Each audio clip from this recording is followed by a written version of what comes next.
हाल ही में आई हुई वो सीरीज स्क्विड गेम को काफ़ी लोग पसंद कर रहे हैं।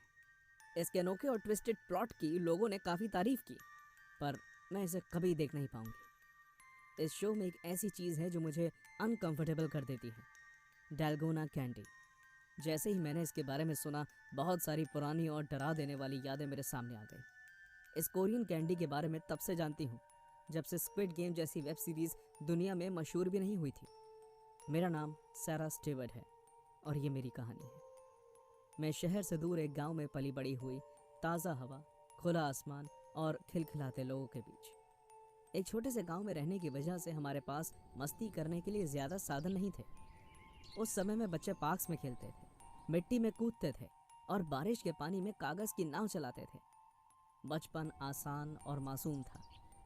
हर दोपहर मैं और मेरा भाई पड़ोस के बच्चों के साथ खेलने बाहर जाते थे। आजकल के शहरों की तरह वहाँ कोई पार्क नहीं था, पर जंगल में एक बड़ा सा मैदान था जिस पर घास लगी हुई थी। बच्चे वहाँ खेलते, आस पड़ोस के लोग सैर करने आते। वो मैदान इतना बड़ा था कि अगर गांव के सारे लोग भी वहाँ आ जाएं तो मैदान भरा हुआ ना लगे। एक दिन मैं और मेरा भाई उस पार्क में साइकिल चलाने के लिए गए। क्योंकि उस दोपहर आसमान में बादल छाए हुए थे, इसलिए हमने रेन कोट पहना हुआ था और मॉम से हमें बहुत स्ट्रिक्टली कहा था कि बारिश शुरू होने से पहले हम घर आ जाएं। पूरा आसमान बड़े बड़े काले बादलों से छाया हुआ था। मेरा भाई हमेशा से जिद्दी और बहुत ही एक्टिव रहा है। वो जानकर अपनी साइकिल गड्ढों से निकाल रहा था ताकि उसका पानी बाहर आ जाए। पार्क के एक कोने में कुछ लोग बातें कर रहे थे, उसके अलावा कोई और बच्चा वहां नहीं खेल रहा था। जैसो और मैं रेस लगा रहे थे, तभी मेरा ध्यान पार्क के एक सुनसान हिस्से पर पड़ा। वहां एक घना पेड़ था और उसके बाद जंगल शुरू हो रहा था। उस पेड़ के नीचे एक आदमी छोटी सी ट्रॉली लेकर खड़ा था। वो कौन है? जेसन ने पूछा।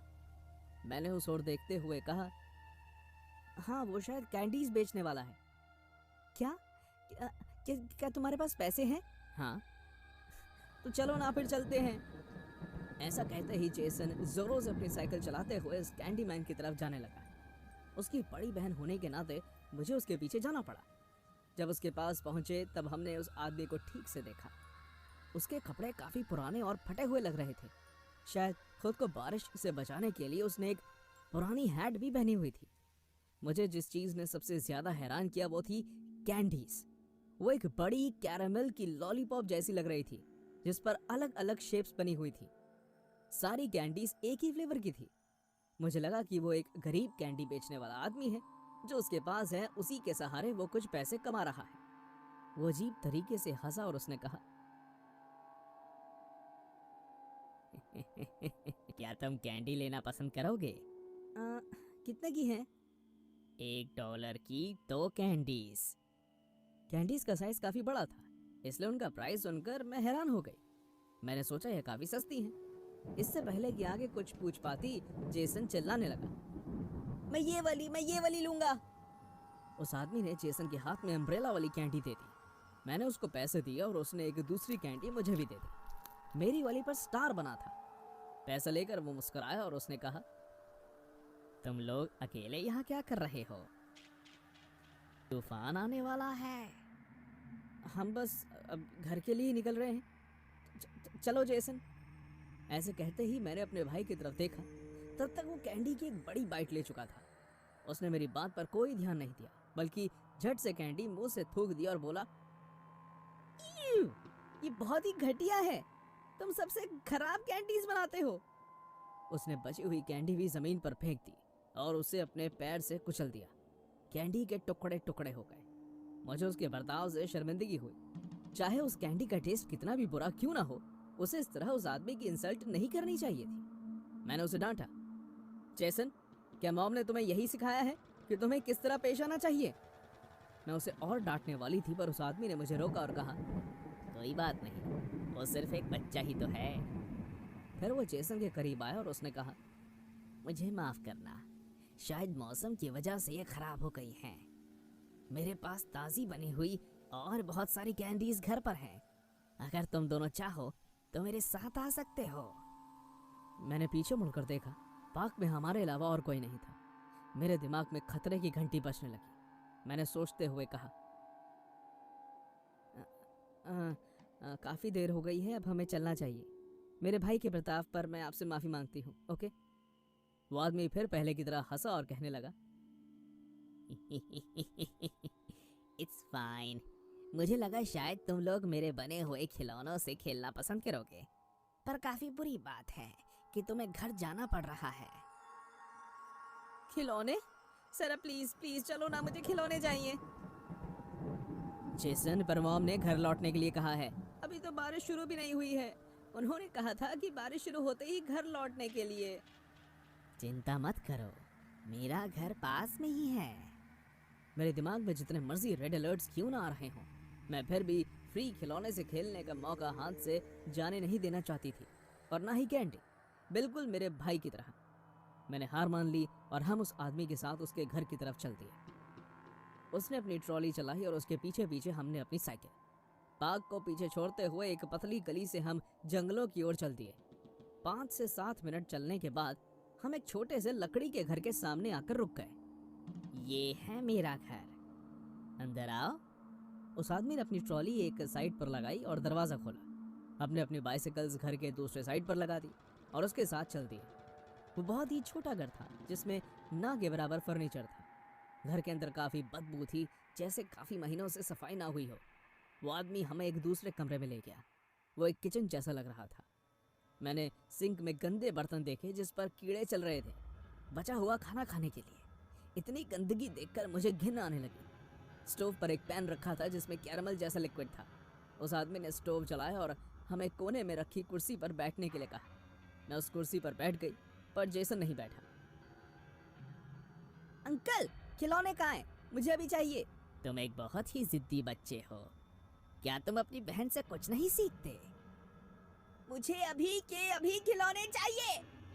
क्या तुम इसे देखोगी जब तक मैं आता हूँ? मैंने सर हिलाकर हाँ कहा और वो आदमी जेसन को लेकर एक दूसरे कमरे में चला गया।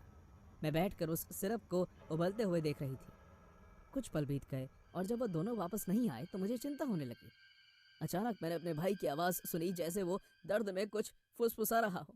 मैं भागते हुए दूसरे कमरे में गई। मैंने एक ही बार में धक्का देकर दरवाज़ा खोल दिया और देखा जेसन बेड के किनारे से बंधा हुआ था और वो आदमी उसके पास एक नोकीला चाकू लेकर बैठा हुआ था। ये तुम मेरे भाई के साथ क्या कर रहे हो? मैं उसके लिए दुनिया की सबसे टेस्टी कैंडी बनाऊंगा। फिर वो मेरे ऊपर झपटा और उसके अजीब सी स्मेल वाला कपड़ा मेरे मुंह पर रख दिया। मैं नहीं जानती कि मैं कैसे होश खो बैठी और मुझ में चिल्लाने या लड़ने की ताकत नहीं बची। मैं नहीं जानती कि कितनी देर तक मैं बेहोश रही, पर जब मुझे होश आया मैंने खुद को एक कुर्सी से बंधा पाया। मैं फिर से उस किचन में थी। कुछ दूरी पर वो आदमी खड़ा हुआ था और पैन में रखे उबलते हुए सिरप को चला रहा था।